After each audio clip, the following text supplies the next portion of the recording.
Everybody, drop your buffs. Drop your buffs. Everybody, drop your buffs. Drop your buffs. Everybody, drop your buffs. Welcome to Drop Your Buffs podcast, where we talk about the strategy, social game, and stupidity of every one of the episodes of Survivor that we know and love, and it's over. And how are we going to live? What is happening? What is life? I think that was like that. such an emotional finale, and now you're making me have an emotional podcast recap. Like one week later. What day is today? Monday? It's been what? For me, it's been 5 days. Oh, so it's been a long time since the finale ended. Yeah. And I've gone through the roller coaster of emotions. We've gone through the roller coaster of emotions, not only because Survivor Winners at War has finally come to an end, and we were loving it all season. It brought all of our favorite parts of Survivor into a season for all of the super fans. Like, let's be absolutely honest. Yes. But Hannah, we have a little announcement, don't we? You're going to bring it up. I'm bringing it up. I'm starting our podcast with it. Like, let's hit this. Okay, so some news for everybody listening, our loyal listeners, that next season and for the, future, we are not going to be podcasting anymore. I know, I can hear all the boos. I know. I can hear all of that in the background. Life in the fall is going to look like a lot, and 40, after 2 seasons of podcasting, it was like, this was an awesome adventure. And it just didn't seem like it could happen this fall, but Dion has been coming up with some pretty fun ideas that we could still talk Survivor in the fall, which is kind of funny because I was just telling Dion that, like, I think we have about 80 loyal listeners, which is insane. But that's probably not a big number whatsoever, but to us, it's a big number. And it's just so funny. Like, I probably only know about 10 of them. Like, I don't. Yeah. Like, I don't know who they all are. Also, if you want to, like, send us a message and be like, hey, by the way, I'm listening, I would love to know who's listening. Okay. But, like, I do this recording with Dion, and it's just me chatting with my friend about Survivor. And I, like, record it, release it, forget about it. And I, like, don't even, like, do the mental exercise of, like, oh, people are listening to this right now. Yeah. Like, I just want to kind of, explore with the audience, if you will. Like, when we first pitched this to one another, we were like, hey, we can talk about Survivor from such different perspectives, and we just love talking about Survivor. Why not just do it where people can listen along? Like, we don't need to set it up like a podcast. It really is just friends talking about Survivor and letting everybody hear about the perspectives that they may not have thought about while watching the episode. That was it. And it I think feels like a success. It's been so fun. And I just texted Dion today that I looked at our Apple podcast page, and we have reviews from people that I don't know. And I was like, oh my gosh, people left us reviews. And of course, they're 5-star reviews, hair flip. Someone, Jack8787 Jack said, one of the best, their personalities are a great mix and by far the best podcast outside of RHAP in my opinion. Like, that's the biggest compliment. I love RHAP. And then he said, hope they continue putting out great content. Ugh, Jack, got some news for you, bud. Wait, what date was that? Because if that February. was during Island of Idols. Oh, February. He got a season's worth. He got some content. All right. We have RASER34, I don't know, Razor? I don't know. That said fantastic. Katie, which I know it's our castmate Katie, said had a wonderful review about, keep up the great work, Hannah and Dion. It keeps me smiling on my commute. Red Onions said, love it. Really look forward to this podcast every week. And then here's the review where I need to know who this is from. CG Homie said, "So flattering. Most of my other podcasts don't directly talk about my personal traits and give me compliments. 10 out of 10.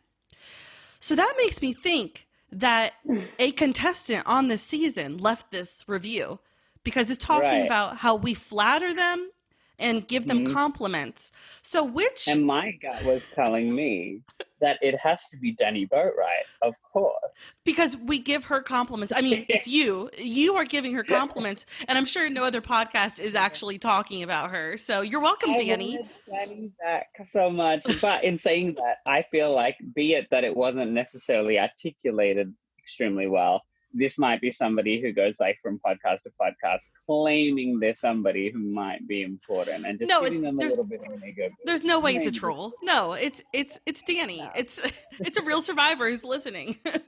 So anyways, all that to say, we're going to say it at the end of the podcast, I'm sure, but thank you to our listeners. It's been so fun, and we're going out with a bang from 2 different time zones, 2 different days. Yes, I no longer am in quarantine, if you haven't noticed. I'm finally at my mother's house, which is, you know, some people would be like, you're back at your mother's house, but there is a pandemic going on, people. And this is where apparently the best place for me to be. Are you recording from your garage like Jeff was in his garage? I'm not recording from the garage. Actually, I should have done that. You do have like the one earpiece in, like Jeff had one. Okay, Jeff called it he says, and I quote, "My ear pod that I use for sports." What does that mean? Who puts one ear pod in, and what sport are you playing? I don't understand, Jeffrey. Did he claim that he plays more than one sport? Well, I mean, he had his bikes and his surfboard out on purpose, clearly to brag about how he is athletic. But, so athletic. He also said that his 16-year-old helped him set up, right? Yes, I noticed that on my second watch. That's my second watch as well. Yes, he says, "I set this up myself with the help of a 16-year-old, blah, blah, blah," foreshadowing the end of the episode when he talks about, we want 16-year-olds applying. Is this a long con for Jeff to get his child on Survivor? That is literally what's happening. I'd want to see that because I want to see how Jeff's child can go on Survivor.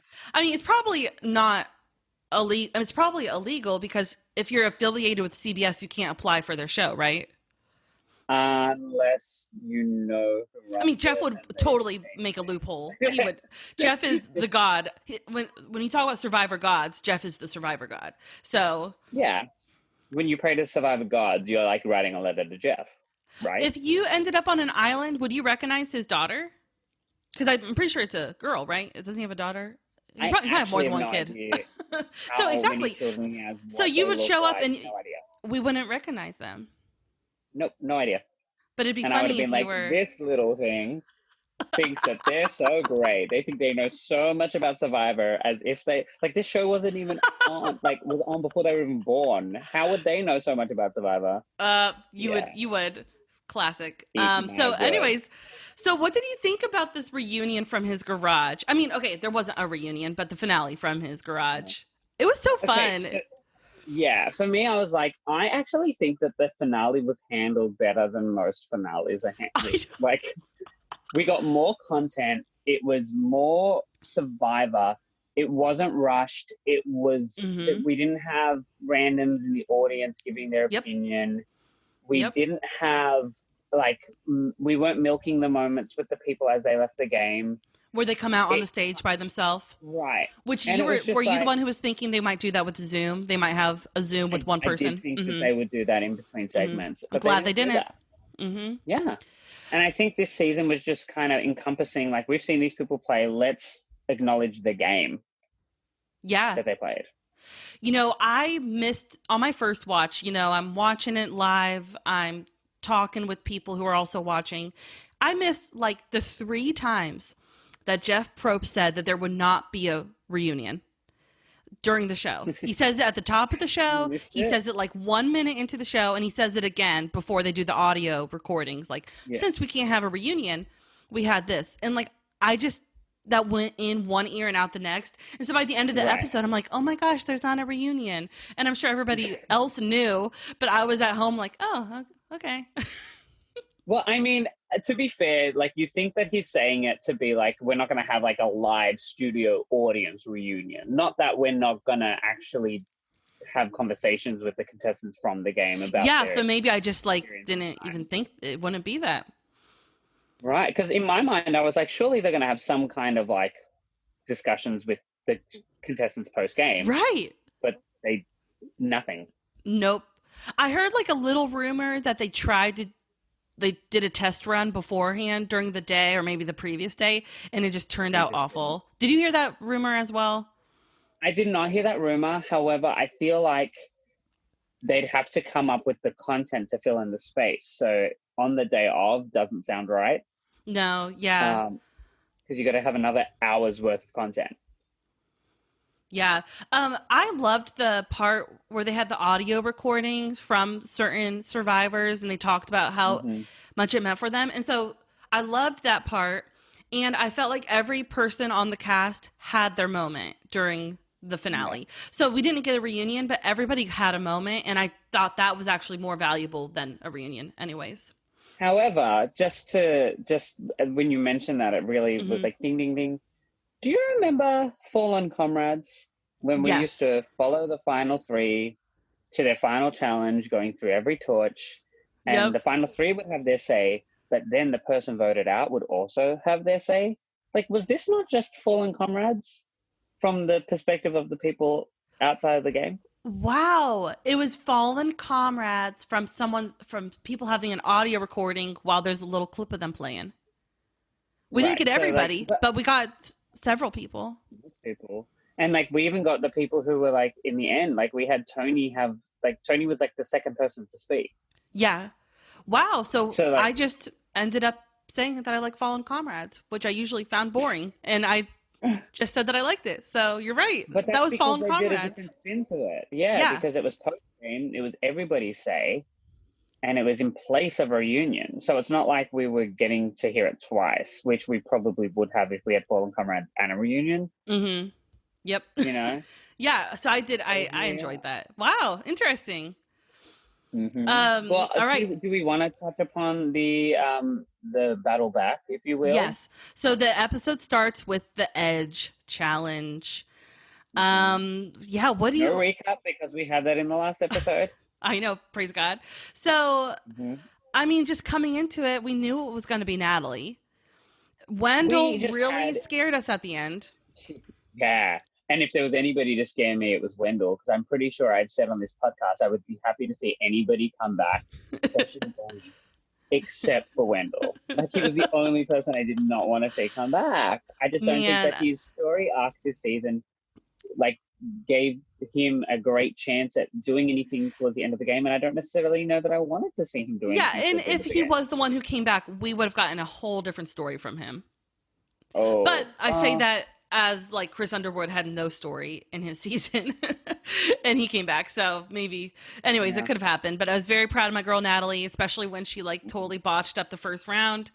I mean, she botched up a lot. She like face planted doing that rope. But she dominated that puzzle. The tabletop. That was where she made up. Yep.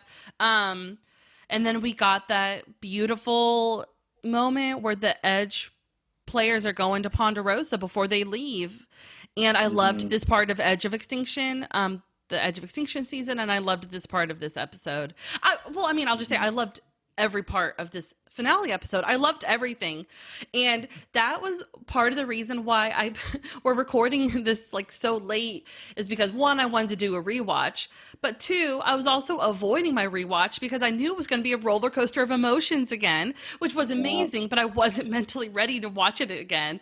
And of course I cried on my rewatch, and it was so good. Boston Rob's voice, where he's trying to talk, but he has a frog in his throat. Like, I love this game so much. And I just, I was because Amber spoke before him and pretty much just kind of like made him out to be the best person in the world.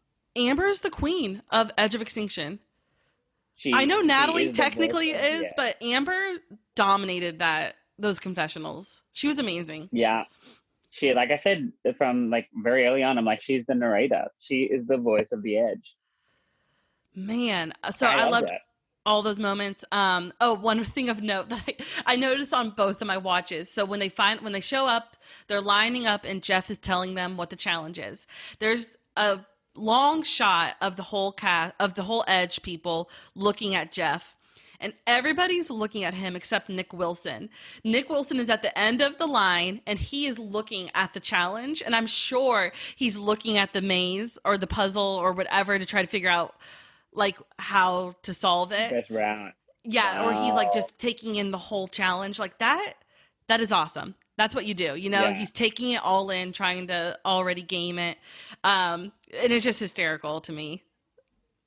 It's so, because that's the thing. He's very much a puzzle guy. Like, he's the one that's going to be deciphering that last bit, trying to make it work. Yep. Because you have to remember, he was the last person out, and so he just wanted to come straight back into the game. He never really got to experience the Edge. How salty do you think he is that someone who gets out day 2 has a way better shot at winning than he does the challenge? So I bet I was thinking they'd all be salty. Mad. Yeah. And like, I bet Wendell's beating himself up over losing that challenge. Well, I mean, you've watched the Ponderosa videos.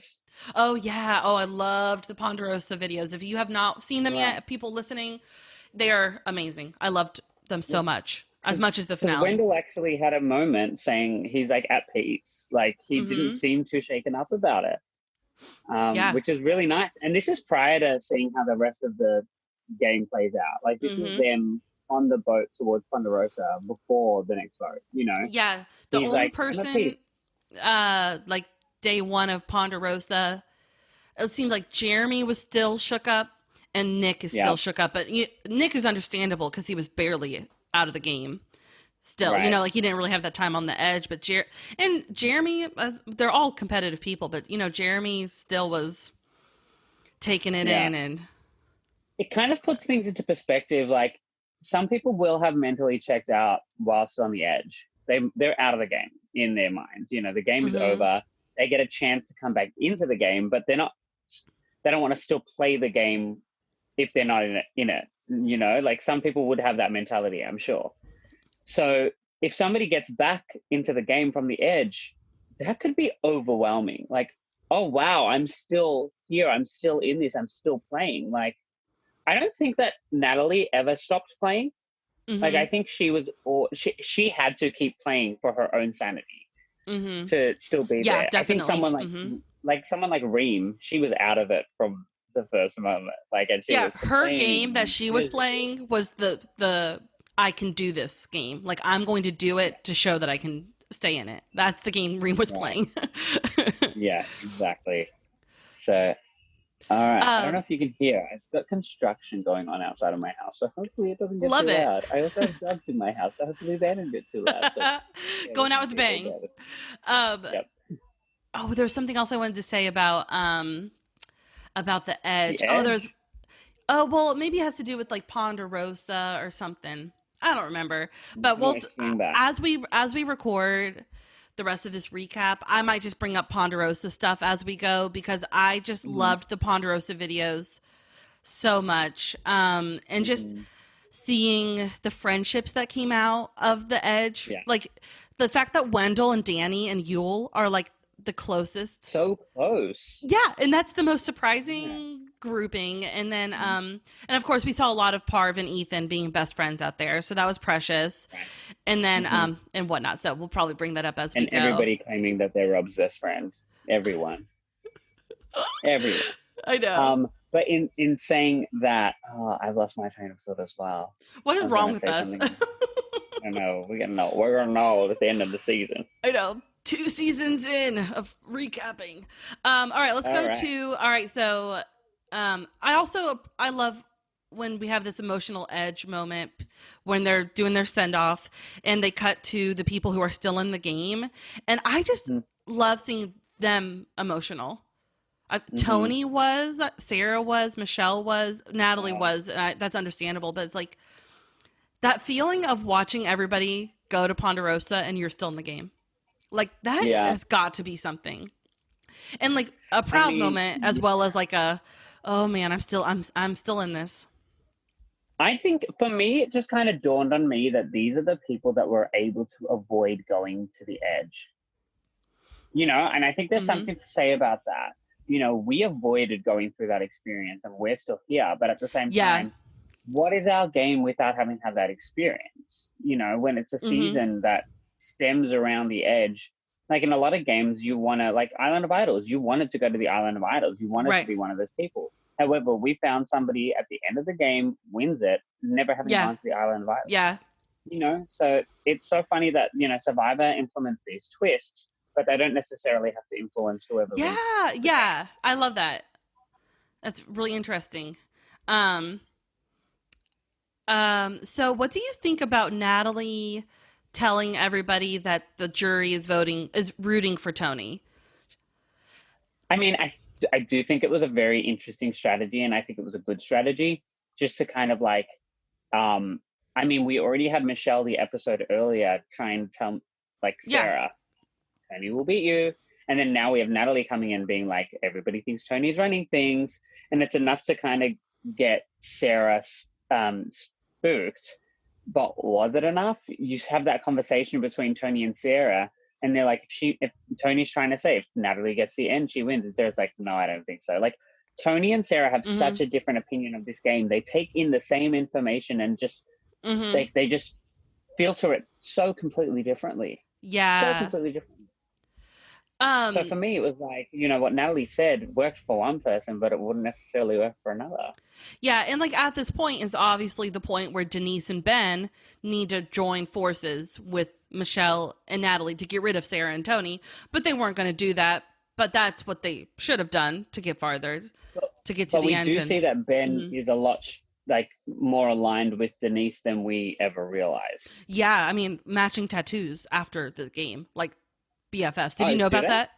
Yeah, so you know how Denise No. talked about the endure and let go? Yeah. She ended up Yeah, getting on the those wrist. tattoos, and Ben ended up getting the same tattoos. Oh, no way. Isn't that crazy? I just meant, like, for me, it was like within the game, I had no idea how close they Yeah, were. I know. Yeah. So, Dion, should we get matching tattoos? What would they say? If we could get the 3 S's as your mum refers to them. Strategy, stupidity. So no, we have to.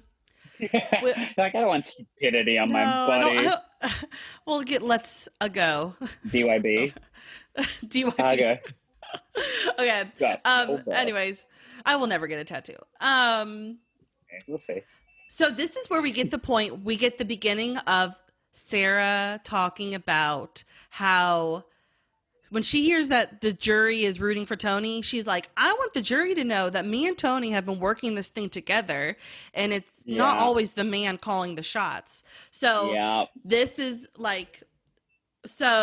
something that I listened to. Rob has a podcast. Shannon Gus had a wonderful, wonderful point about this that I will not try to like rehash because I just thought that her perspective was perfect. It's both and. It's like, yes, Sarah, this is an amazing point. This needs to be said on Survivor, and this is a thing on Survivor. But at the same time, Tony has distinguished himself from her in about, 2 distinct ways, and therefore showing that he had a little more agency than she did. So he is playing better than her. But you know what I mean? Do you think he was? Yes, I feel like there was, I said at least 2 moves. Well, one move is definitely the Sophie move that he made that happen. And then I would say there might be some relationships that he was pulling in more than she was. But then again, that could be like more of a subjective thing. But I think that the fact that he was able to do definitely that one move, if that distinguishes him. So I loved her bringing that up, talking about it. And Chaos Cast tweeted like, this sounds familiar. Like, because she brought that up in Cagayan. So I loved it. Chaos Cast throwing shade on Twitter is the best, by the way, if you've been missing it. I mean, I love Chaos Cast. Even though she was chaotic in her season, for me, once Spencer was out, I wanted her to win. And then she was out, and then I didn't want either of them to win. I'm one of those people that hates the final tribal council of Kagayan, and people think that it's like one of the best things ever, and I'm like, I'm not here for it. That's just okay. me. So at this point of the show, I am rooting for Tony. Like, I was. We've talked about. Yeah, I mean the whole finale. I'm rooting for Tony. Wow. Okay. What about you? Because I know you're not a Tony fan. He was earning back your love this season. Right. You're Michelle Stan through and through. Right. What was your thoughts about this? For me, like, I was still very much on the Michelle train, just because we've seen her now play the game by herself for like 2 or 3 rounds. Mm-hmm. By herself.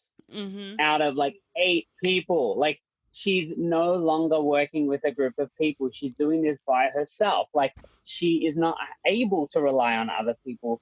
First of all, people didn't want to work with her.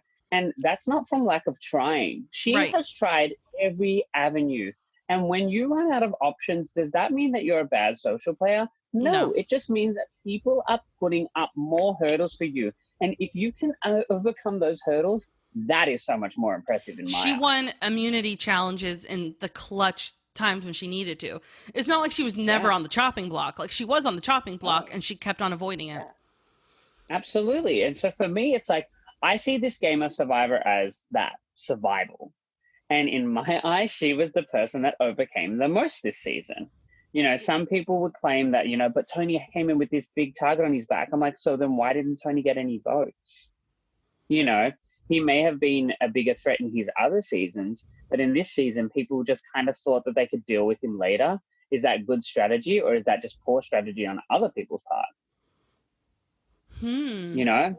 Mm-hmm. So for me, it's like, I'm not trying to say that he played a bad game. I'm just like, why doesn't Michelle get any acknowledgement for being able to, you know, being on the bottom and being on the outs? If anybody who listens has ever played in an org or in a live game, it is debilitating. Like, it takes so much out of you. And for her to still sit there at the end and say her bit without feeling like she has no chance and just standing her ground, that's kind of incredible, because it's You know what I just easy... realized?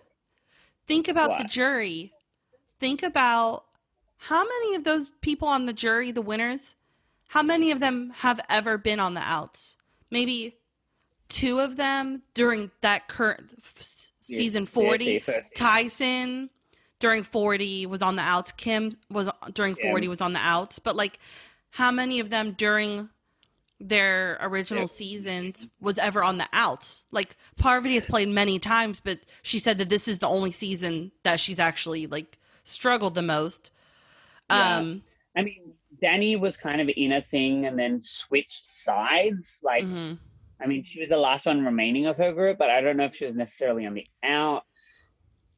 She always kind of had a pulse on it. Wendell kind of always had a pulse on it. Everybody, So think about, like, how often do we see the winner that's that has the Michelle storyline, the underdog story? Well, maybe Ben, but he won out and idled out.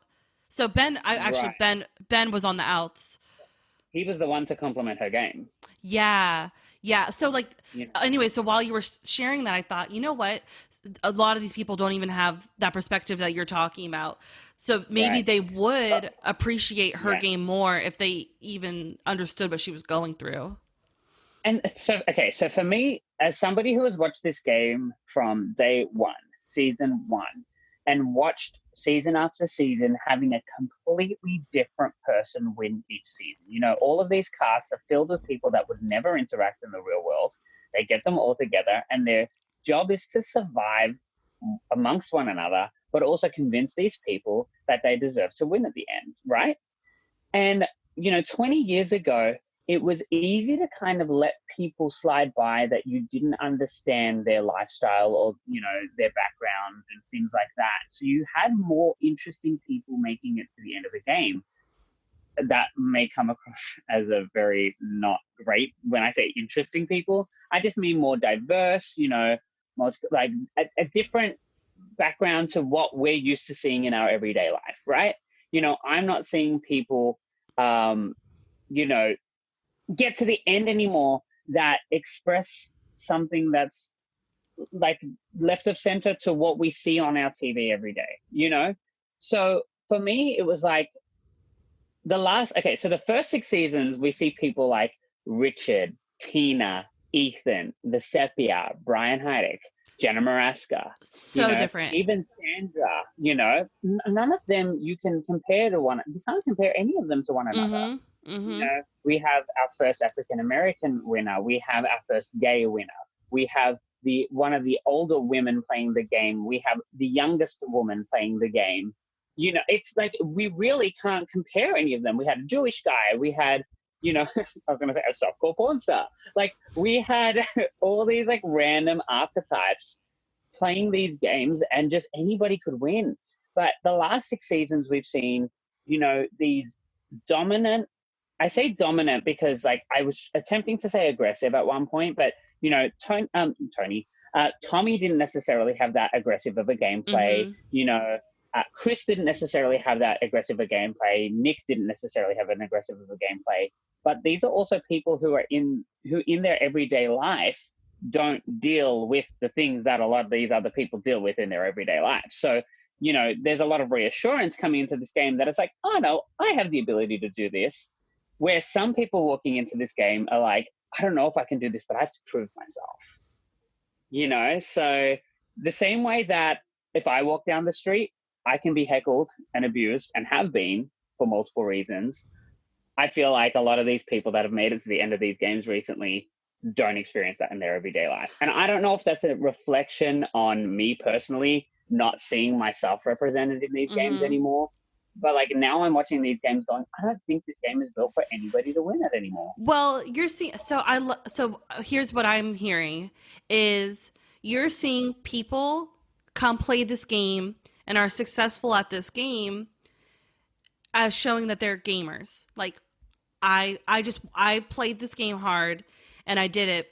And whereas the Michelle storyline is I can do this. I can do this. I can surviving and proving themselves. And rather like the story is different. The story is different because people let Tony play the game and nobody would let Michelle play the game because she is a young woman and he is a dominant male. So I think that people won't want to work with her, and society makes you think that she's somebody who's not worth the credit that he is worth. So for me, it's just kind of like they were at different. He came into the game with a target on his back, but people wanted to kind of like, keep him in because, we know he's going to be this type of person. But the fear of Michelle doing something was enough for people to be like, we don't want to work with her. So I'm like, why is that? What is it about this game that people are willing to work with the devil they know and let them get far, and they're not even willing to give the other person a try? Yeah. Well, you could say that she was in on votes. Like she was playing the middle several times. Like the one vote where Jeremy left and she ended up voting for Tyson.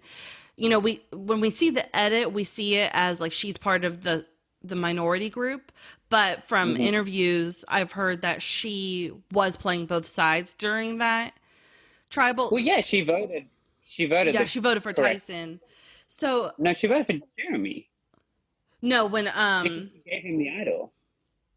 Okay, so yeah, I'm talking about the one before that. Sorry. So okay. So yeah, I think that this jury wanted the person, and most juries vote for the person with agency. They want to see someone who is dominating the game or like steering the ship. And like you're saying is that, what you're saying is Michelle didn't have that opportunity. And so I'm thinking, where did it go wrong for Michelle? When did she lose the numbers? I'm trying to even think of what the merge. The game as a 29-year-old woman, and people didn't take her seriously. It's not a game strategy. It's society. Wow. Big drop your buff moment. Like, for me, it's like she had no chance, and it's devastating. I want to see people like Michelle be able to win this game. And from the example of what we've seen of the winners for the last at least 6 seasons, people who come in her position don't stand a chance to win this game anymore. They did in the earlier seasons. I'm not saying they never did. I'm just saying this game has changed to the point that people see it purely as game. It's not social anymore. And it's not an experiment anymore. It's happened so many times that the experiment's done. Now it's like, all right, we're just going to put different types of people out there and they're going to choose who they like the most. It's a popularity contest. Tony was sitting there making the jury laugh, and Michelle tried to actually talk about her game, and they did not lap it up. No, they were already resigned to it. But what do you think about Sarah? If she was in, well, she worked so close with Tony. Like, if she didn't vote for his game, she wasn't voting for her own game. He was the best representation of the game that she plays because she's also an aggressive player. So, yeah, so she doesn't come with that societal issue that you're bringing up that Michelle has. Well, no, because her thing is she wanted to play that game as a woman, but Michelle wasn't playing that game in terms of like, I feel like Michelle and Sarah's games were completely different. You know what I mean? Yeah. So it's like, I miss the games of people like Vesepia, where you can watch everybody else do their thing and not have to get involved, because you know what? That's actually going to complicate your game. And you know what? I made it to the end. I didn't lie to people. I was forward with people. And you know what? If I did, have to, make a move, I made a move because that was part of the game, but I wasn't here running around, making nests, spying, doing all this kind of stuff. I was content in my game. And I knew that I had the ability to do what I needed to do. And so you've got people like Tony who have to like I've said it to you before. I'm like, why is Tony not getting involved with the fashion show when he makes a ladder and gets everybody to get involved? That's because he made it, when somebody else is doing it, he doesn't want to get involved. And I'm like, why does that kind of behavior get awarded? Like, that's what I can't come behind. Yeah. I miss social game of Survivor. You know me. I'm a purist in that form. And it's just not that anymore. It's like, who we've been talking about, who could Michelle beat at the end? And we were saying if she made it to the end with Denise and Ben, that I think I might have been the one who said that I think that she would beat them. And so it's like she almost had it she almost had it. It just didn't work out because of the Tony Sarah thing. And I think she needed to get Denise and Ben on her side, but you're saying that they wouldn't do it, like they weren't willing to do it, and that's to their downfall. You know what I mean? Well, I've also heard that people said that they wanted to vote for Michelle, but they were scared that if they voted for Michelle, that Natalie would have won. Yeah, I heard that too.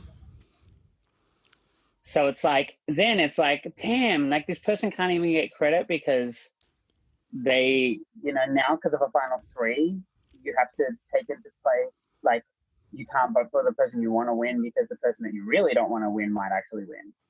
Yeah. Like, so now they can't even come in second place. Right. Insane.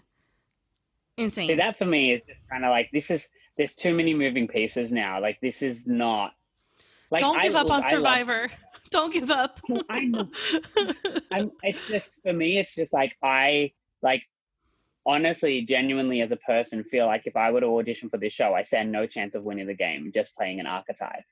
And I don't want that to be the reality for people who present different walks of life. I want people who, watch this show as a young gay man, not knowing that they were a young gay man, watching a gay man win this show. I want them to know they stand a chance. Right. I want, people of, people of color who get to see somebody, who's a person of color, get to the end and get the votes from a jury of white people. Right. I want them to know that they have a chance at winning this game. But the thing is, we have not seen that in a while. I mean, we thought. And people would consider Tony to be a person of color. But the thing Greek. is, for me, it's like, I don't know what his background I'm pretty sure is. he's Greek. Okay. But the thing is, for me, it's like, when I watch a season, if there's like one gay person, once that person's out, I don't have that part of myself being represented on this show anymore. If they have like one diverse person, a person of color, that's not represented anymore. However, for a straight white audience, they might have 5 representations Right. of themselves up there. They lose one, Yep. they've got another 4. And so, like, this is not being a woe is me, but I'm like, when we were at Cook Islands and we had it split 5-5-5 and people were up in arms, I think we were doing things a bit better back then. Yeah, because we have more diversity going on. Right. But it was also, let's even out the numbers. Like, why do we need to have, at least 50% of this cast representing one side of things? Because now what we're seeing, like, and to be fair, Island of Idols was a very diverse cast. And we talked about how much we loved the difference. We almost saw Lauren win. Lauren would have won if she made it to the end. And she was so close. And that's my point. It's like, why are we having to take out those characters and let the other person through to win, So it's like, for me, that's a hard pill to swallow. It's like, we're now more threatening because we're different, as opposed to being, people you can take to the end because they're different, which also isn't a good reason to take them to the end. But I think people just thought they had the upper hand of them in the past. So it's just this weird thing about how 20 years really changes it. Yeah, and like that's what the beauty of the game is, that this game is so freaking complex that you could put a target on certain people or letting certain people escape the vote, and all the things you've been saying is just like all of the layers to this game. And it's a game of people. It's a game. That's why this game should not be played with 16-year-olds. That it's such a human game where psychological stuff is going on, and it takes a while to recover from it, and that's why it's the best game ever. Also, I had watched shows, like I mentioned last time. I watched shows like Endurance, which put 12-year-old to 15-year-old kids together, paired them up. But the elimination process was the people who lost the challenge would go up, and they got to choose a team to go against. And the elimination process was based off of like chance. It was a chance thing between those two. And that's a little bit easier for like a teenager to process. I know that they're doing a new show called Karma. I've seen about that. The same creators as Endurance, so all this time later, and it's 12 to 15-year-olds. But when you get 16-year-olds playing the game of Survivor, like, they understand the game, but it's still a lot. Like, if you get taken out, I mean, even just watching Will be like, I want people to play with me, blah, blah, blah. It's like, yeah, we want that too, but it's more than that. Yeah, like the game in itself is so stressful, but the aftermath of the game is a whole nother situation where like a 16-year-old watching themselves on national television and receiving all the feedback that adults can't even handle. Like, I can't. Okay, I brought up the 16-year-old thing. So I don't know if you want to say anything more about that, but I also want to say my drop your buff moment from the finale was when Michelle kicked the puzzle down. When she made the puzzle in the immunity challenge that she won, I was going, kick it, kick it, kick it, because that's her iconic moment from when she won that challenge in Korong. She kicked, you didn't know that? She kicked the puzzle down. There was a gif of it, and so I wanted that kick to happen. Oh my gosh, I was so happy. So that was one of my favorite moments. Well, there you go. You got that moment. I was so incredibly impressed when she came back and won that challenge. That was iconic. Yeah, she won that challenge in Korong, so it must have just been cemented in her brain on how to solve it. Well, when we had a pan of that challenge going in, like, we started by the trees and then we saw it, and I saw that there was the different lanes, and I'm like, this is what I've wanted. Yes. This is the Sophie challenge. This is the Sophie and Ozzy challenge. I was thinking Sophie too. And I was like, this is the challenge. But then, of course, they made it, all right, 3 people on this side and 3 people on that side, and everybody gets a lane. I'm like, why did you make it into an everybody gets a lane challenge? Am I remembering this correctly, that like back in the day when they did this type of challenge, could you like block someone from going down a certain lane? Was that a strategy Am I remembering Well, you know that? how Michelle was taking a really long time Yeah. with those two playing Yeah, wood? yeah, yeah. It could If you end were up on that ruining someone. and somebody else, that was their last lane and they just had to wait for you. Yes. Okay. Yeah, I wish we So, had but that in this, element. well, I kind of don't like that they split it up half and half, because if Michelle's taking a long time and the people on the other side aren't, then you're screwing up two of other people over here. Why doesn't Yeah. everybody get to do that? Yeah, I like that element when it's not only affecting one other side. That slide freaked me out. I would not be smiling going down that slide. I don't like going fast down hills. Oh, really? No, I'm I not do huge on not. water slides because I have this fear of falling off the edge of them, because they're usually like up to here and you can just like jump up. Like it's nothing stopping you. This one was really wide. You could probably like go down it sideways. I was okay with that one. Apparently, Ben, when he left that challenge when it was over, Ben went down it head first backwards. Just cause. I know, just for fun. Like, what if he got So it was hurt? like, I was grimacing every time. So Tony gets pissed at, just moving on, let's keep going. Yeah. So Tony gets pissed that after the next tribal where Natalie plays her idol, Ben plays his idol, Tony plays his idol. Tony's pissed that they would not listen to him when he said that Natalie had an idol. And he has every reason to be pissed. Yep. And I would say that the episode made it out that, oh my gosh, Sarah is so stupid for not believing Tony and for not thinking she has an idol.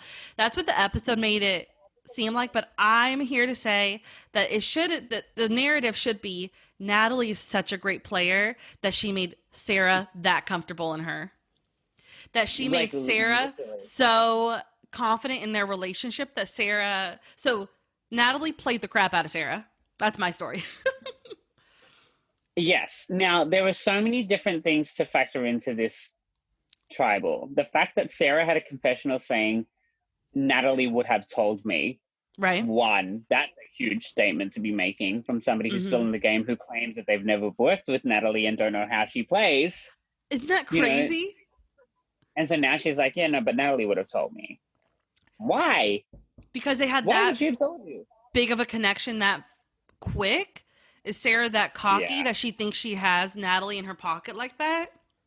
Yeah, unless they were like really trying to push for like a all women's final or something like that. Right. And then we find it be, obviously they were trying to get Ben, and he pulled an idol out on them they weren't expecting. So you know what? Both sides got played. Both sides got screwed. And then it ends up being a vote between Sarah and Denise. And I guess I thought Michelle for sure it and was going to Natalie- be Sarah. Well, I'm assuming Natalie and Michelle weren't willing to go to Rocks. Yeah. Because, or what would happen? It wouldn't go to Rocks. It would end up that Sarah and Oh yeah, all that would happen. This is the tribal where Michelle has immunity, Natalie played immunity. Oh, Michelle did have it. Yeah, no, Yeah. And it would have. Oh, it wouldn't. What would have happened? Between Sarah and Denise, I believe it would. If it was a tie again, they would have had a fire challenge. That's right, and they weren't willing. See, I thought that, because like forgetting that both of them had immunity, I was like, well, maybe they just weren't willing to go to Rocks. But now I'm just like, why not take the chance of going to fire?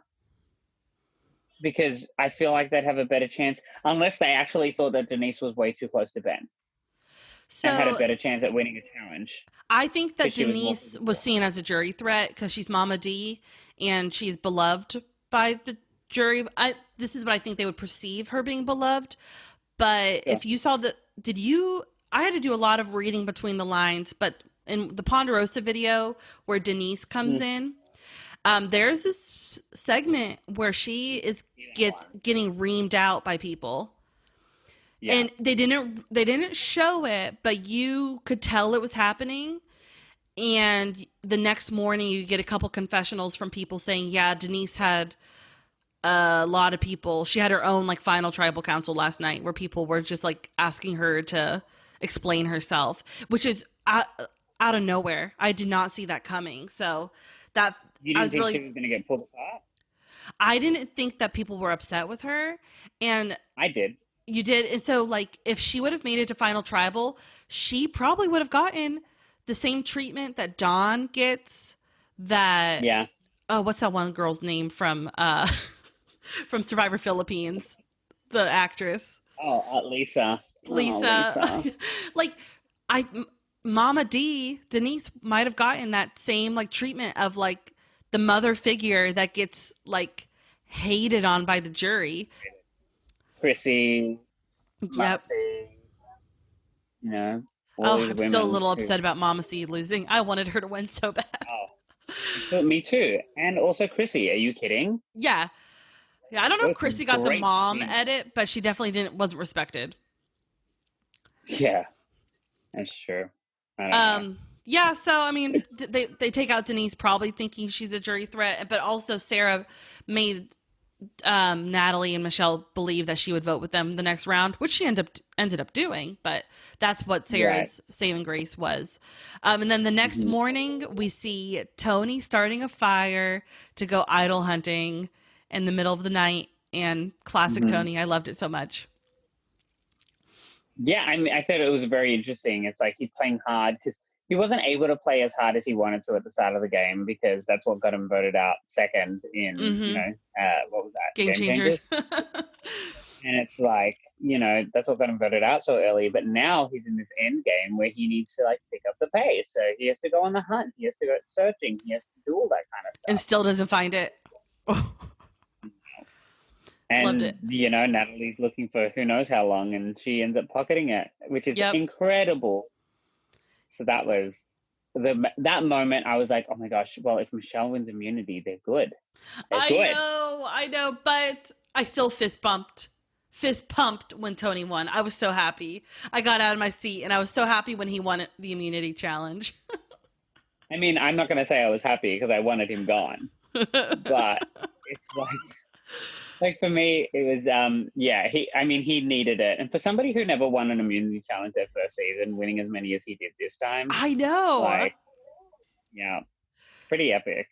I want to bring up something that happens in the strategy up to the next tribal council, where we have the the iconic Ben and Sarah moment where Ben says that he's okay with Sarah voting for him, that he's going to fall on his sword for her. I absolutely hated this move. I was like, this is a quit. I do not like this. But after watching the episode and hearing some of his exit interviews and hearing people talk about it, I'm like, okay, I get it. I understand why he did it. He knew he was not winning at the end. And it was for his own mental health, too, to not go to the end. But yet, still, same thing with the Sandra thing when she pulled the sail. I still don't like it. I still want them to you just got to give it a chance. I can also understand not wanting to sit at the end and just get obliterated for your game. This is also the man that never received a fire token, a man that received, disadvantages. Yep. Like, I know. I get it. Yeah. And he said like he wanted to come into this game and win friends or my Survivor crush, Tyler, what is the last name? Fredrickson. Is that his last name? From Survivor 30. He tweeted, $2 million will buy you a lot of friends. Sure. So yeah, he wouldn't have had $2 million. Oh, snap. But the thing I want to bring up, he's sitting next to Toby.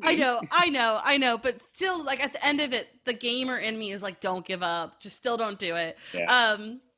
The thing that I absolutely loved from this moment that I caught on my second watch is Sarah says, Ben, are you being serious right now? And he goes, I'm being whatever this is.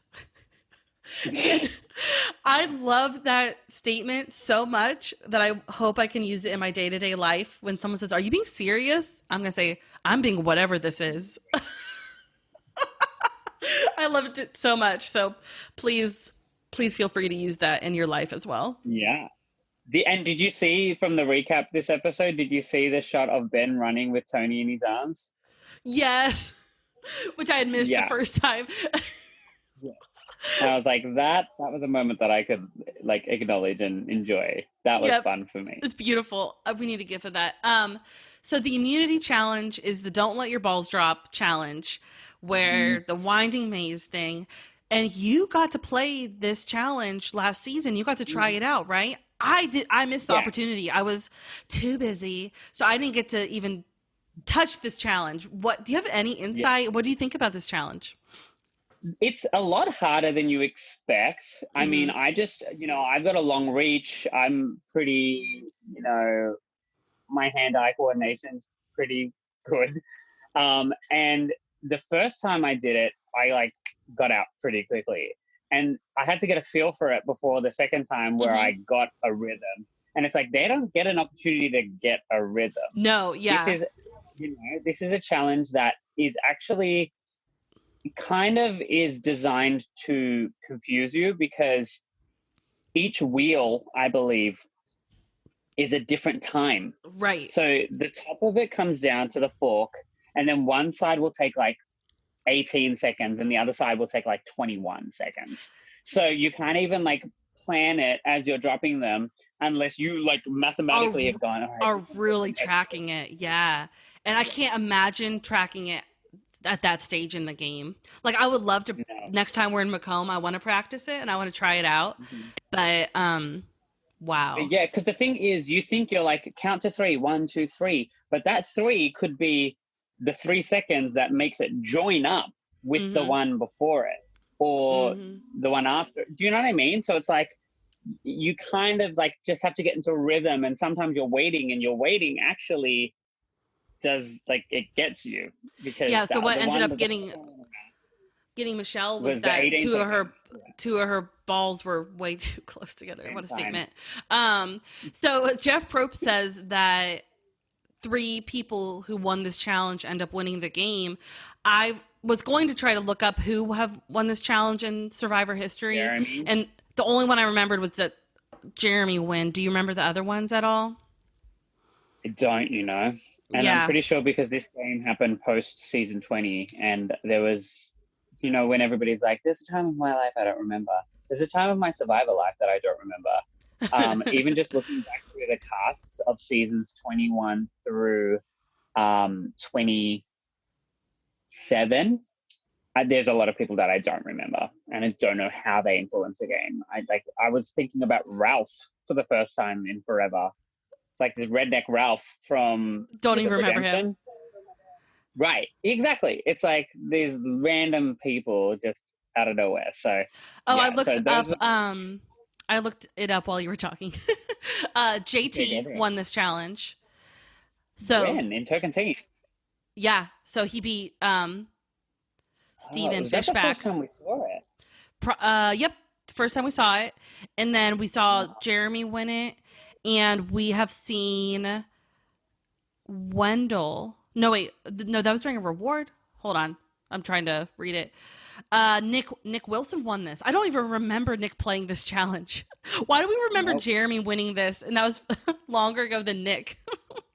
Because Kelly went out because of it, and it was super dramatic. Oh, everybody was crying. Oh, what a moment. So anyways, I cannot wait to play that in Macomb. I'm so upset that I did not play it when we were there. It's fun. It is really fun. Yeah, so, I mean, what do you think about, the Sarah... Okay, well, before we get to the Sarah Tony moment, Fire Challenge, I just gotta say that I do not like the Fire Challenge. I do not like that the strategy leading up to Tribal Council is just people practicing fire. That's not what I want to see. I want to see people strategizing like we used to, where they are trying to get taken to the end, or they are trying to get someone out. That's the social strategy, not the fire making strategy. Which there is part of that is a part of the Fire Challenge, but not enough for me. This is not my favorite. I understand what it just feels like, first we had a final 2, and then in order to like not make it an obvious winner, because usually the winner takes somebody who's not going to win with them, they added a final 3, and it's like, all right, well now it's harder to sit next to 2 people and get all the votes, but then people were still managing to achieve that. So then they were like, all right, well then let's try and make it so that the two people that they take to the end with them aren't going to be complete. Like, it's not going to be a redemption with Ross and Rob sitting next to Phil and, Natalie. Right. And, let's actually make it so there's a chance for somebody to win their way into the final three. And it's like, no, but we already had the chance for somebody to win their way into the final three. And that's what the immunity challenge is for. Exactly. Ugh, I just don't like it. Yeah. So for me, it's like, all it does is prove that there's a chance that the person who wins the immunity gets to be at the end with somebody that they don't necessarily want to get to the end with. So I don't know. There's something about it that I'm like, I understand, but I don't know. It doesn't. There's something about it that's a little like ick. That being said, I also loved this Sarah Tony moment after he wins. Like that moment in the music playing, and it was like a romantic drama movie, even though they're not romantic. Yeah. But it was just like you can go on without me. No, it's time to go. Or like, it was just so emotional. It was like a bromance without the two bros. Like a friendship. Yeah. An intimate friendship. Like a friend man. A friend man. It's like a bromance, but between a man and a woman. Yeah. Without anyway. Anything you want to add about that? Yeah, I was just thinking back to season 13. Final four, we have Yul and Ozzy both take their sides. Ozzy votes with, was that Becky? No, don't ask me. It wasn't Becky. What was her name? It wasn't Becky. It was the other person from his original tribe. The other woman, because there was only 2 women on that tribe. Was there someone named Sandra? Was that that season? Sandra was in Final Four. Sandra and Ozzy voted together. Mm-hmm. And what's it called? So so we ended up seeing a tie, and then they they have a tie. We see them go to the fire. Neither of them can make fire. They give them matches. Neither of them can make fire with matches. Then they give them the flame. Remember, this is the really, really terrible fire making challenge. That was like the worst fire making challenge. Iconic. They even end up with matches. They Oh no, it was Becky. It was Becky that made the final 3 as well. So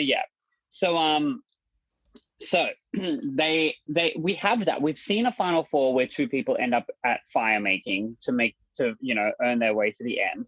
But it was because of how the votes lined up. That I'm okay with.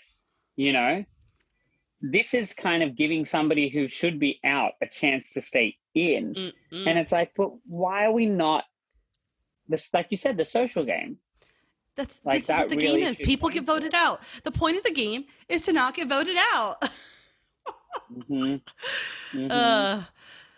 And so let's think about the people who have won the fire challenge to make it into the end game, right? Wendell. So we saw Wendell did. We saw Chris make his way into the end. We saw Ben make his way into the end. Did Nick win it?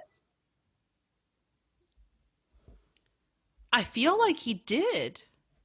Because I feel like... Well, no, he won immunity.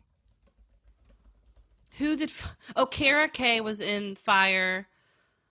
Against with Mike?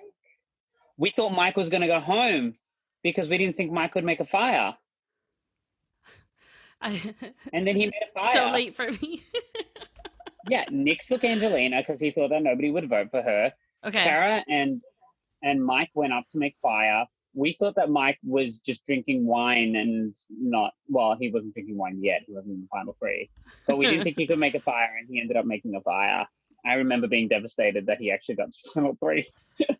Gosh. Who else? Who won last season? No, he was taken to the end. Dean won fire. Dean was the person with the resume, in my eyes, that didn't get the credit for it. Yeah. So, anyways, so that survival thing. Um, yeah, there was that moment between Sarah and Tony is probably going to be the defining moment of this finale. I feel like when Yeah. we look back on this, that moment's gonna be the moment. I honestly think that was the moment that decided who was going to win the game. Yeah, it was either gonna be one of them. I Oh think so. man, but I wanted them both there to fight it out. But Sarah said in her own words that she's very happy with how it turned out. So, all right, good for you. But can you believe she made it to the final four? I know. I thought Goodness. she had no chance of making it that Nope. far. And Nope. there she was. So let's go to Final Tribal. Is there anything you want to say before Final Tribal, or? Not in particular.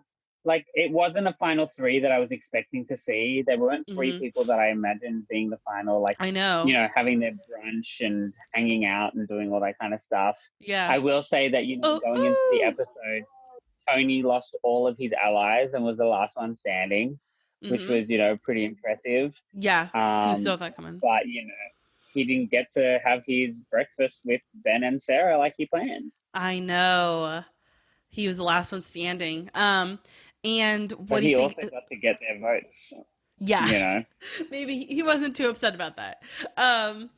So it's so cold and rainy for Final Tribal. Sophie looks like we felt on night 1 of Survival Challenge. Just cold and wet and miserable. You could tell how sick she was. She looked like she was going to throw up at any second. Adam was shivering.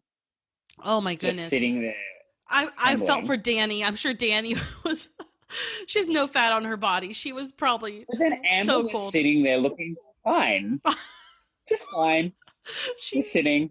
Queen of Extinction, Amber. I wrote down the part of the question that Denise asked to kind of start off. She asked that what are some of their missteps from the game? And I thought that was a great question to ask people staying at the end.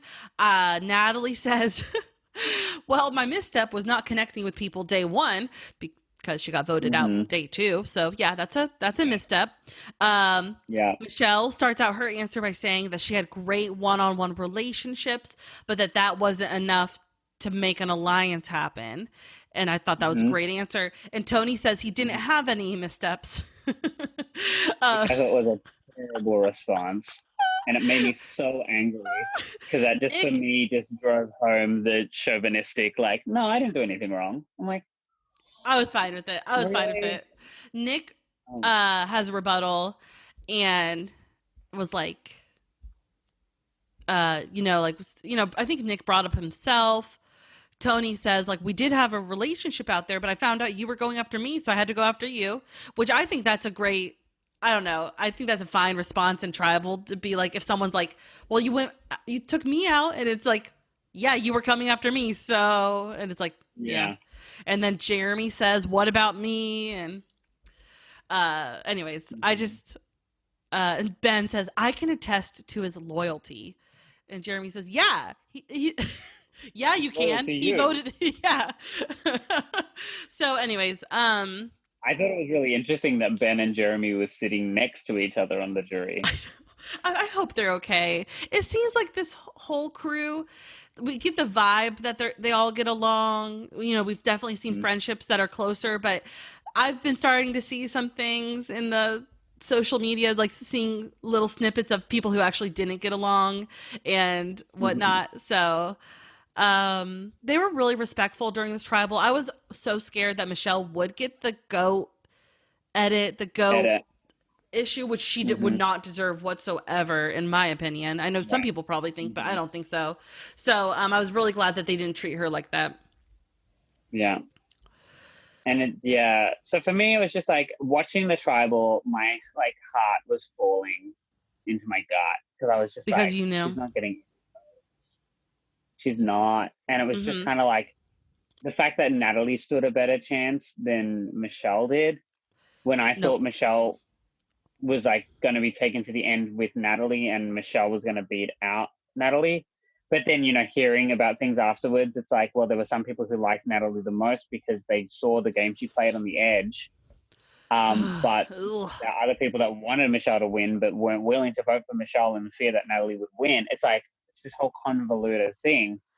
And it's just like, I just wanted her to play second. I know. You know? I know, over I just someone wanted her who to get some kind of credit. over someone who was not in the game. Well, she was on the edge. And look, but I don't discount Natalie's game, but if people liked Michelle's game better than Natalie's, she should get the credit for that. I know. At least tie it up. I You hope. know? Yeah. 4-4. Yeah. She's So, getting the social media love, that's for sure. If that counts for Yeah, but anything. social media doesn't give you $2 million. I know. I wonder what second place got. 100K, you think? What do you think second place Well, I mean, is? it's usually 100. But I wonder if isn't it? it's doubled because of the Well, winning. that's what I was wondering as well. I hope so. Give them all the money. But it's but also in saying that, it's like, we saw this final three of these people coming into this, and there was a lot of points made and a lot of stuff done, and the jury, like you said, were extremely respectful. Mhm. However, we just got that edit of, Tony's the funny guy, Tony's the one that's getting everybody on side, and it's just Which like, I loved. now. Right, but it's like, so why can't Michelle, like, everybody usually wants people to, like, pitch their game, and, Tony, in a way, like, talked around his game and still got more, I credit wanted for to it. I see just, like, way more, which I bet happened in the real final tribal council compared to what we saw. I wanted to see examples. I wanted to see, like, when they made those vague statements. It's like, all right, tell us when, but which I'm sure they did in final tribal. yeah, You know, it was, I don't know, it was hard to watch because it was very clear that he was going to win. I know. Yep. So I was actually really shocked that Natalie got as many votes as she did, honestly. Didn't she look like, when it was time for reading the votes, didn't Because it she look? win. Yeah. Did you think she looked like that too? Yeah. I was Yeah. like, she looks like she thinks she's going to win. You could tell how disappointed. I wonder if, Michelle, it was so heartbreaking when. I think Michelle, I had a feeling that she went into it knowing. Like, I she know. seems to be very I think well that put there was, together. like, this moment where she realized that she didn't get any votes, and she, like, looked at her sister. I only noticed this on the second watch, and it was just like, ugh. She, like, looked at her sister like, Yeah. I didn't get anything. Ugh. Yeah, like, she probably was hoping for one, Yeah. and so that would have just been that look. Like, she probably knew she didn't win, but I don't think she knew she didn't get one vote.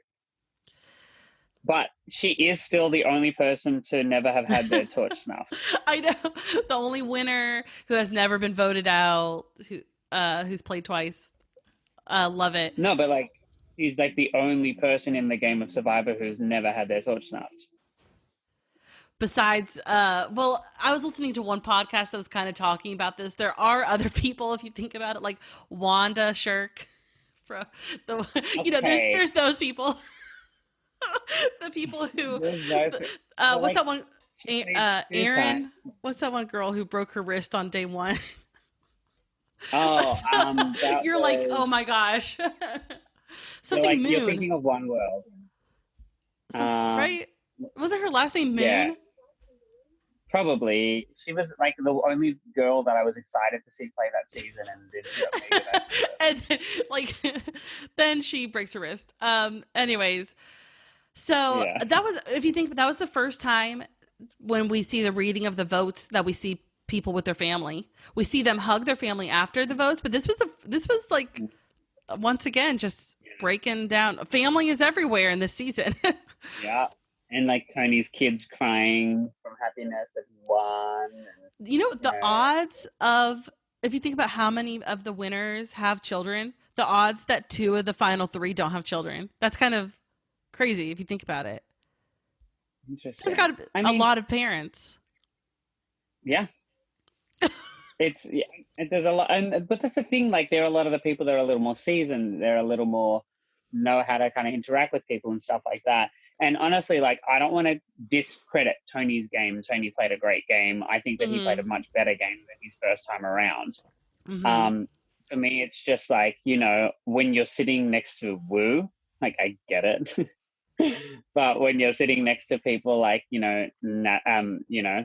Natalie and Michelle, like I just wish there was. And here's the thing: we also didn't get to see all of Tribal, so maybe everything that I'm wishing that I had a seen took place. It just I never know. made There there. was this part of Final Tribal where like there was a shot of Parvati and Parvati's hair was dry and blowing in the wind. I was like, I wonder if like this is like 1 hour later. Like Right. like they were all dry and no one was shivering and I was like, okay, this has been going. Oh man, could you imagine seeing the full footage of that Final Tribal? And Oh, that's that what would the be. I beauty would of love. live games are. Live games are great because you get to sit in the audience and watch the final tribal happen and watch Yeah. Sam Lechner call out the question. So, how was this game run by women? And how did you know? I don't even remember what her question was, but it was like one of my I favorite mean, things ever. And watching two guys be like, I love women. Women are the best. And trying to like appease her. It was great. like we don't want to make this a thing between genders and things like that. I know. Yeah. But she's like, just give me credit. Yeah. Um, Yeah. I love how Jeff, when he brings up like we're committed to being on in the fall, and you know what, with cool Oh, parents and cool school, we want 16, 17, and 18-year-olds. Like, what are you talking about, Jeff? Yeah, and how would they come out in the fall? yeah. Unless they're planning on filming something and then airing it as it's still filming. Big Brother style. You know. I would Well, not I'm hate a not Big Brother live. style Survivor. But if they got 3 weeks into filming a Yeah, season and then started putting up episode 1 so they could film out the next two yeah. weeks and then start, I mean, that's a possibility, but they'd have to, So I that's don't know. It interesting that seems, he said we're committed to being back in the fall, but we already know they moved Amazing Race to the fall. So, Jeff, what are you doing? Do you think he goes but are off book a they in lot? Do you think he Survivor's just says time stuff? slot though? Sure, of course it does. But is it in Survivor's time slot or is it on the weekend? um, when it was going to come out, bless you, Excuse when it me. was going to come out this week, when it was originally slotted for this week, it was going to be in Survivor's time slot. So actually, I don't know if in the fall it will be. Well, it wouldn't have been Survivor's time slot. It would have been Big Brother. Oh well, yeah, it was going to be Wednesdays at 8. That's what I meant. Gotcha, Yeah. gotcha. Okay. So, anyways, yeah. So, thinking of, well, do you have anything else to say about this finale before? I will go ahead and say that this is potentially one of the best seasons of Survivor I've ever seen. Yeah. In Yep. terms of the gamers out there, the people that were willing to play the game, the people who got to play their own version of the game. Nobody seems to be down and out. Everybody seems to be in it while they were in it. hmm And part Which, of it for that made me me really happy. is that like I've thoroughly enjoyed the whole experience of watching it and all of the fantasy drafts I was in and the people I'm messaging and all of the speculation in the months leading up to this season. That's what really added to it as well is how Right. fun it's been. Yeah. So, I mean, I think I am overdue for a trip down memory lane. I think I need to be reinvigorated by the earlier seasons of this show, the Yes. seasons that made me fall in love with this show, to build my love back up. Because I have been out of love with Survivor on Starting with occasions. season, what is it, 29 Kagayan? Is that where you're going to start? Oh, absolutely. For me, honestly, like I think, I watched it from the time that I was 10 years old up until when I was like graduating high school, designing art projects around Oh, the you still show. need to And post that. Oh my gosh, guys. yeah, I mean, we'll see. Follow Part Dion of on me is like, Instagram. I hope you got to post it, okay? It's so good. we'll see. I want to stealing my idea. But it's like, for me, that was the pivotal time when I was turning 18 years old. China was on TV, Micronesia was happening. Like those were really iconic Glory days. seasons, and yeah, those for me, that was the ultimate Survivor back Yep. then. Yeah, love Yeah, it. so we'll Yeah, I'm excited for what's to come, and I think all the things that you said about what this game has turned into and the societal issues that have, of course, Survivor has always emulated societal issues. Is right. emulated the right word? I don't know if that's the right word. um, mirrored, imitated. So I'm ready to see what Lacina started. I'm ready to see it spiral and in a good way. So I'm ready to see a cast that I have to like look through them to find the white people. I'm sorry if that's too on the nose. I am but, personally like, offended that you're glorious to me. just kidding. No, I would love it too. I just want it to be an even playing field for Yep. everyone. That's Yep. all I want. And I want to see you on my Survivor screen. So Oh, get gosh, I Dion would on love that Survivor. Okay.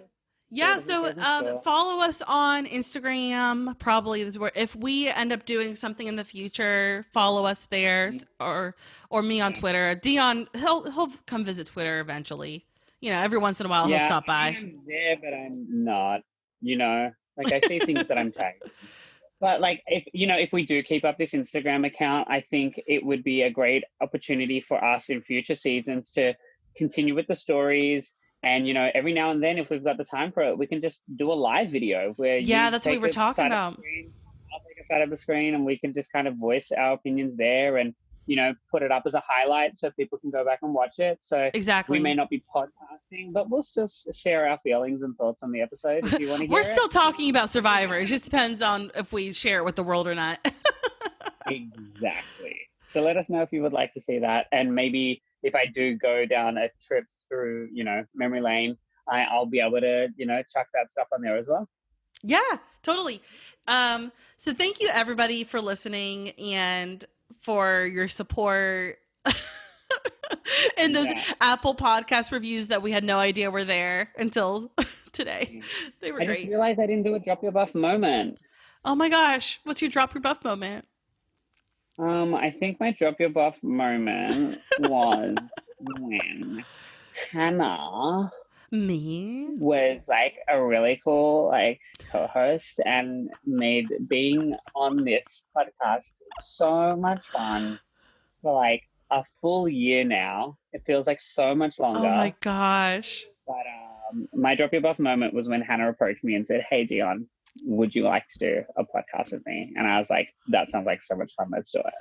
Yeah, like you were like looking for like a creative outlet or something. What how did that start? I'm always looking for Yeah, you were like, what should I should you were talking about stuff you should do, and I'm like, you want to do a podcast with me?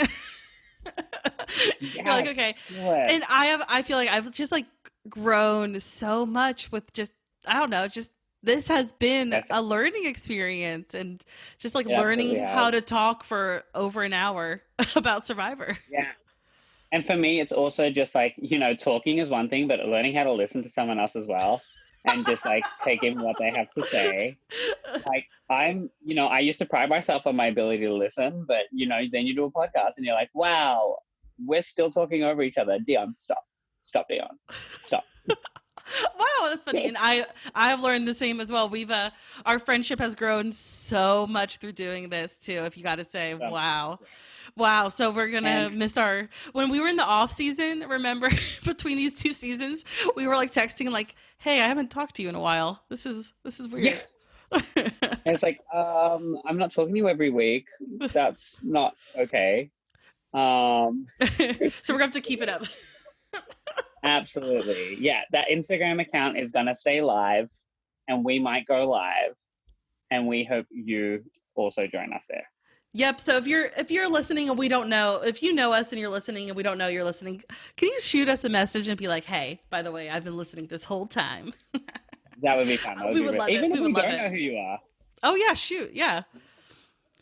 Whoever Jack 878 was. Mm-hmm. Or CG Homie. Whatever. Which is actually Danny, as you called out. Okay. It is Danny, I'm convinced. We're just avoiding ending this podcast as the last one. Thank you, everyone. We hope that you continue analyzing the strategy, the social game, and the stupidity of every Survivor episode. especially the stupidity. That's the best part of it all, isn't it? So much fun. So, everybody listening, we've got nothing for you, and we hope you have a great off season of Survivor. Bye. Bye. Everybody, drop your buffs. Drop your buffs. Everybody, drop your buffs. Drop your buffs. Everybody, drop your buffs.